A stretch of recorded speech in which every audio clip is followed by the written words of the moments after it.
Today we discuss the significance of embracing one's true self and the consequences of attempting to be someone different. And also we're going to look at the methods to regain our authentic self on Soul 02.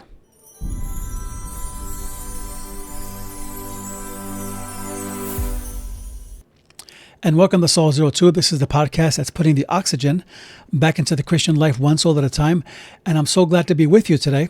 And I'm starting this is the first time in 2025 we're doing a podcast, and I'm so excited about it. I usually try to work a month ahead, and I had these prepared, and this one was really kind of brewing in my heart.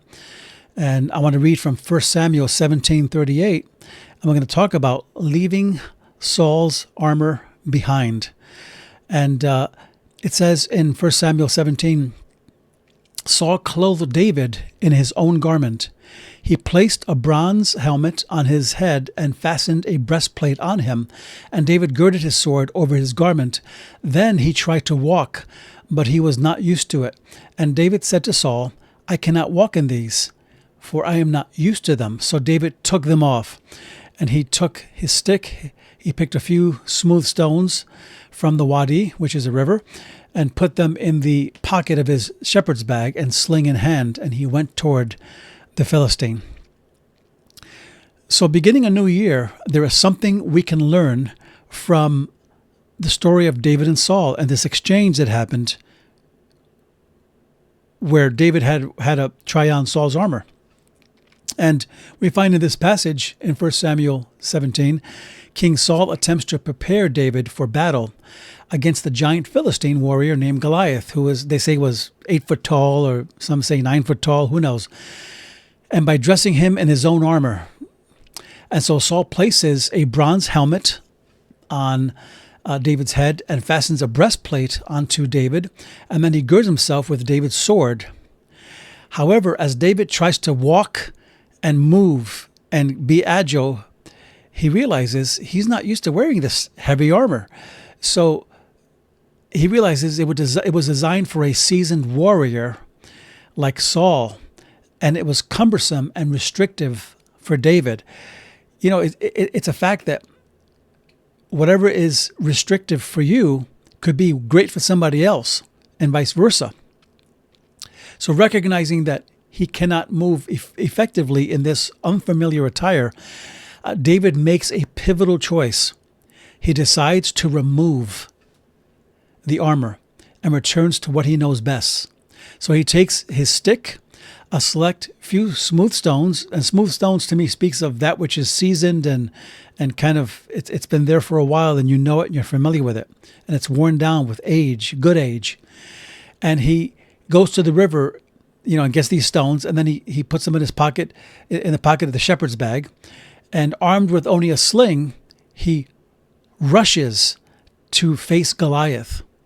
And this is an amazing scene. It's called the famous David and Goliath scene, right? And so David approaches Goliath, and trusting in his God-given skills and in the Lord, he used what he knew to defeat the giant. And this is why I want to talk to you about leaving Saul's armor behind, because some bad things can happen when we don't do that, when we don't leave things behind. Coming into a new year, there are certain things that we need to leave behind.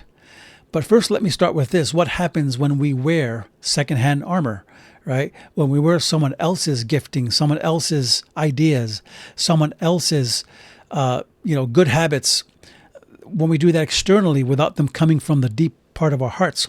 Well, the first thing is this: we cease to be authentic. Instead of living from the truest part of our hearts, we become posers living in someone else's outfit. It's like someone who does impersonations. Hey, they do a great job. They can characterize the other person, but they will never be that person. And years ago, someone told me I was running for a certain office, and I got this call from a good friend that I knew and hadn't seen in many years, and he said, "Hey, guess what? You're running for office." I said, "Really? That's a surprise to me." So he reiterated, "No, you're running for office because I have a backer. He's going to pay for the whole campaign, and you're going to run for this in the city here." And so after hearing this, I was being considered for this specific office, I immediately recognized that this opportunity did not align with my heart. It wasn't who I am or was, right? So I declined it. I said, oh, thanks. I'm honored that you think of me, but thank you. But my friend persisted. No, you got to run for this because you're going to get it.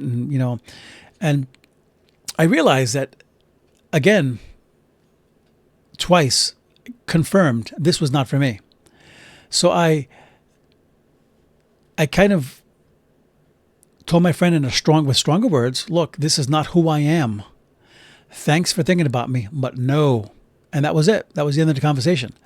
So here's the point. Are you trying to wear someone else's secondhand stuff that they're trying to put on you? Or is what you're doing coming from the depths of your heart? But here's another thing that happens when we wear secondhand armor. We become stuck in comparisons. We become stuck in a rut of contrasting ourselves to others and always coming up short. I'm not as pretty as she is. I'm not as handsome or strong as he is. I'm not as rich as they are. I don't have what they have. Look at their huge house. Look at that beautiful car. Look at the career they have, the job. I want that, right? And that's another whole problem with the whole idea of trying to wear someone else's stuff. It becomes this motive, this false motive of, it becomes envy and lust and all these things. So my point is this, that we can try to be someone else by trying to have what they have. But unless we become ourselves, we're going to miss the whole point. But here's number 3. How do you know if you're wearing secondhand armor? We struggle with constant feelings of failure. Have you heard of the Aesop fable named The Dog in the Shadow? In this story, a dog is carrying a piece of meat in its mouth, and it is, as it crosses a bridge over the stream, it looks down and it sees the reflection, its own reflection in the water, and it sees this beautiful dog holding a big piece of meat in the reflection. So greedy and envious, the dog snaps at the reflection to grab the larger piece, only to drop its own meat into the water and lose it entirely because of greed. So I say that to say this, that when we compare ourselves to others, we tend to focus on their strengths and our own perceived weaknesses, leaving us feeling inadequate every time. Number 4, how do you know if you are wearing someone else's armor or secondhand armor? We live outside of our calling. We all have a calling, whatever it is, especially if you're a believer. You have a calling that is somehow focused on the kingdom using your gift. I mean, that's the ultimate way to do it, right? So are you living the truest version of yourself, or are you living a fantasy life that belongs to somebody else as a poser? What we do must be authentic and fitting for us. I can't do what's fitting for somebody else. It has to fit me. This is why Paul very poignantly said in 2 Corinthians 10:13, we, however, will not boast beyond our limits. And the word limits there is metron, or sphere of influence or ministry, right? In that case, it was the sphere of what he's capable of doing and not.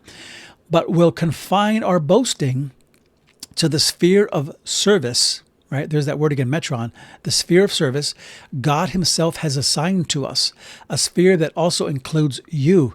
So Paul was saying, you're in our metron, man. So this is what is fitting for us.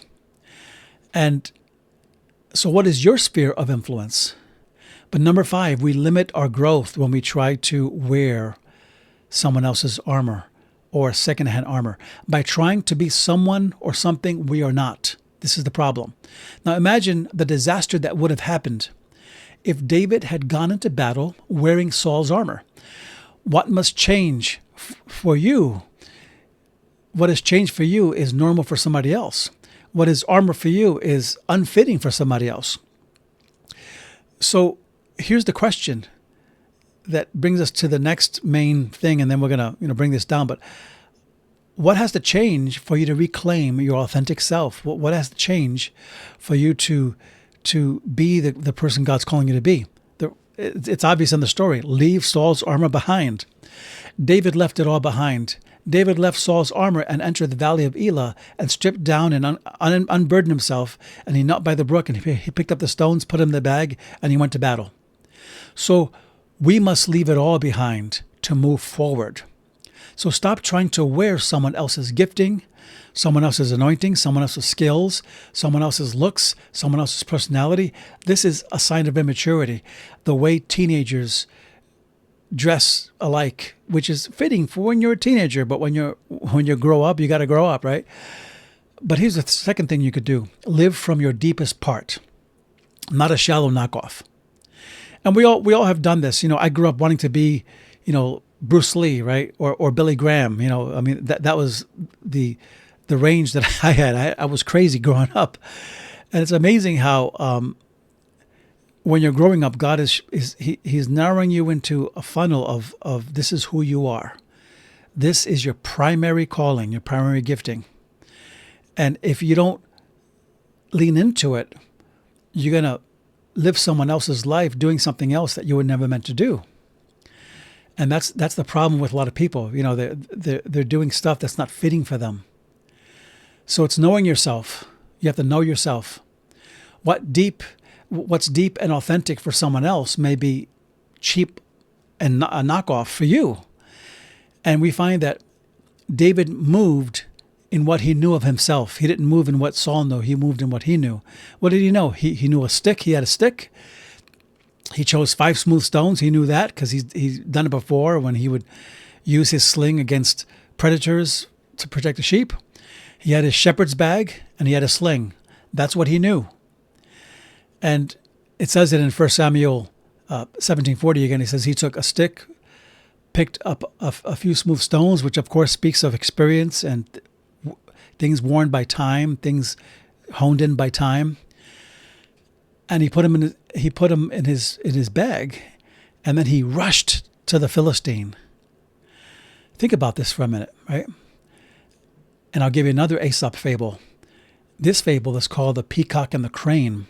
In this fable, a peacock boasts about his beautiful plumage to a crane, comparing how beautiful it is, the feathers, how attractive it is, and look at the colors, look at how awe-inspiring I am, and I'm embellishing the story, of course, and look at how everyone watches me. But then the crane had wisdom. He said this. He points out that while the peacock's feathers are absolutely gorgeous, they're also a hindrance.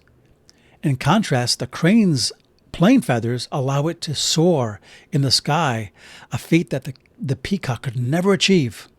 So I say that to say this, that nobody can do you the way you can do you. That your truest self cannot be replicated. But AI can't do it. No one can do it. They can try to characterize it or impersonate it, but it will not be real because that's what God gave you. That is who you are. And that's why the peacock could never fly. So when you know who you are, you won't be taken in by superficial comparisons to others. And you won't be suckered into, I want to be like this and like that. You'll say, Lord, who do you want me to be? Who am I? And here's one final thing. Wear your armor by incarnation, not imitation. What do I mean by that? Don't just parrot what someone else teaches you, like an impersonator. Don't just say, well, they do this, so I'm doing it too. That's okay to be inspired and to see them as a model, because Paul said, hey, follow me as I follow Christ. But eventually, that has to come from your heart. It has to come spontaneously from your spirit. We can never be our authentic selves by copying others. That's imitation. We can only be our true selves by the gifting God has implanted within us. That's incarnation. That's what it means to own something for yourself. It's when something becomes yours in the deepest part of you.